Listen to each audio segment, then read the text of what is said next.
Hey there, everyone. Today we're going to continue on our Anti-Oedipus primer series. In this second episode, we're going to look at two poems by Antonin Artaud. We've got The Theater of Cruelty and To Have Done with the Judgement of God. And the reason I want to cover these two, it might seem a little out of place in terms of getting you acquainted with Anti-Oedipus, but Artaud actually sets the scene for French philosophy in general and very much embodies the mood of this entire text. And his introduction of the body without organs, I think, was very profound for Deleuze and Guattari. So I want to look at this just to kind of set the scene before, in the next episode, we actually look at the first few pages of Anti-Oedipus.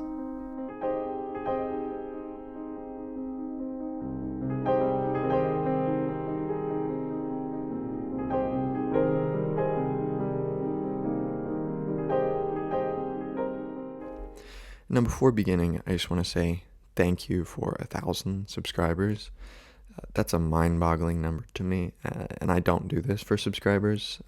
I mostly, honestly, do this for me to help me learn to teach. But everyone's comments and views and subscribership is a big help in terms of motivation for me, so thanks so much. But getting into this first poem, he writes, "The body is the body, alone it stands, and in need of no organs. Organism it never is. Organisms are enemies of the body. Things done happen all by themselves with the support of no organ. Organs are parasites always, covering parasitic functions designed to make a being live who shouldn't be. Organs are made to feed beings, while these at the outset condemned have not to existence a claim. Reality is yet unconstructed, for the legitimate organs of the human body are still to be composed and set. Created was the theater of cruelty, to accomplish this arrangement and undertake, with a new dance of man's body, the disruption of this world of microbes which is but clotted nothingness. The theater of cruelty wants a dance of eyelids coupled up with elbows and kneecaps and femurs and toes, and wills it seen." So a very eclectic but very interesting little poem here. And the notion of dealing with the body is an important element in Deleuze and Guattari's philosophy. And dealing with the body without organs, honestly, they do it in a more Artaud-like fashion in Thousand Plateaus. But getting out of these fascistic tendencies, these microfascisms, as we talked about in the last part, is a main focus of Deleuze and Guattari's philosophy, because the way Artaud is laying out what organs are is organs are specified functions whose job is to organize a body into something predictable, reproducible, optimizable, and thus they feed and have a parasitic relationship on the body, which, when we think about nationalism, for example, this is an organism on, or an organ on the body politic, so to speak, whose job, of course, is to feed on the beings and organize them into, you ought to act this way in alignment with your national identity, for example. Think about Aryanism in the context of Hitler, not as in the religious Aryanism.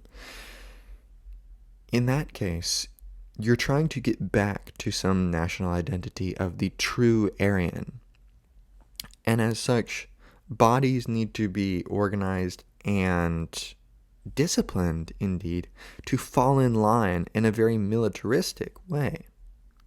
And thus, organization, which defines the body as a subjected body, this is called subjectification in A Thousand Plateaus, one of its main characteristics is it is geometrical, it is repetitive, and it is repetitive with regards to some signifier. So maybe this is the true Aryan, which stands as some abstract signifier, stands above our society, and, in the case of Aryanism, acts as our referent for all of our activities. And this is called a despotic signifier in A Thousand Plateaus. And the despotic signifier's job allows us to indeed break out of restrictions that we've been placed upon, like the body without organs, for example, where we're getting rid of our organs, we're getting rid of organization, we're getting rid of form, which is the case for capitalism. But capitalism is ruled by the despotic signifier, that being capital, that being exchange value, right? That you can always take something and put it in monetary terms and extract surplus value, and in that situation, progress in an economy, expand in an economy. So Deleuze and Guattari point out the way in which the body of capital versus the schizo body acts. And they say that one of the big differences is the mode of function that they enact. The capital enacting the despotic signifier, which is basically going to be trending towards a circular movement governed by capital. Whereas the schizo body is gladly going to get rid of its organs, like Artaud is telling us to do, and insist that reality is yet to be constructed, that things are still to be composed and set, and that in fact this theater of cruelty, which is governed by organization, is in fact something imposed. That is something the schizo is aware of. They are aware of their subjectification in, indeed, a body that they don't want to be in. And it's important to clarify that Deleuze and Guattari are not romanticizing schizophrenia here insofar as it is a clinical condition. They think that the clinical condition is actually, of course, a result of their desiring production. It hits a point where they have been attacked, so to speak, in such a way that they must recede into this primal sort of like closing off of all my functions. Like, oh, I just can't stand reality. I'll just shut everything inside of me. I'll stitch all my holes closed, as they say. So really, this is a sort of reaction against the theater of cruelty, which they say is, of course, symptomatic of the fact that the theater of cruelty is a problem. The theater of representation, for example, or idealism, where we have reference to these transcendental forms that govern our ways of life. Instead, what Deleuze and Guattari want to do with schizophrenia is they want to take out of it the fact that the schizophrenic is very attuned and aware to their environment, much like a nomad who tarries with the environment and moves and changes their territory according to the rules of the earth, for example.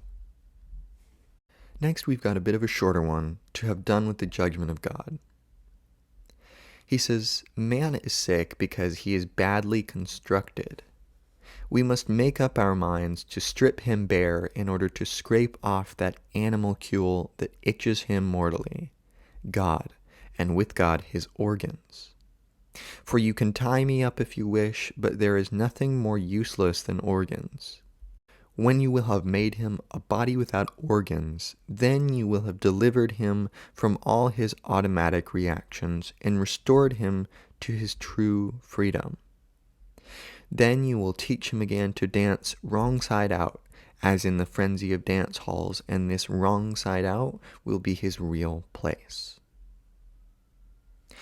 So the way Artaud is using God here, God is this despotic signifier, right?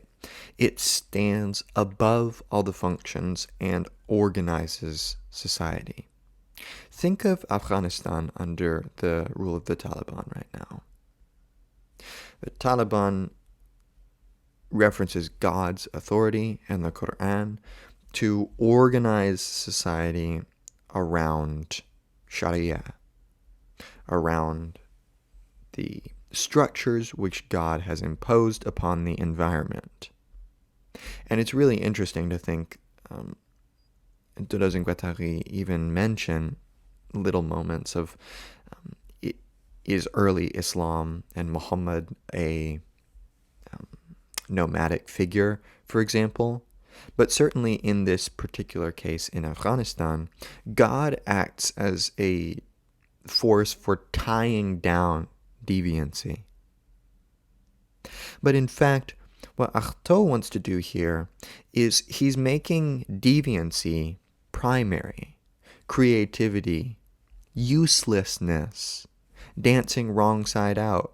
He's sort of taking these obscene or negative elements and making them primary, which stands at the heart and center of Deleuze and Guattari's philosophy, of getting rid of this notion of lack and negativity in reference to the despotic signifier. And instead, they want to focus on the body without organs. The body without organs is not necessarily something we want to reach, quote unquote, as an end goal. They mention in the rhizome plateau, for example, that when we're thinking rhizomatically, we're not concerned about where are we going or questions like that, but we're focused on being intermezzo, in the middle. And this connects up to Nietzsche's philosophy, of course, where Nietzsche mentions that man is stretched over an abyss between the earth and the Übermensch. And the thing that Zarathustra loves about man is that he is a bridge and not a goal. The body without organs is a bridge and not a goal. It is a mode of passage which calls us to take the functions which have been placed upon us like organs and dispel them. And we don't want to dispel them entirely, at least in terms of Deleuze and Guattari's philosophy. My scholarship, quote unquote, with regards to Artaud is very limited.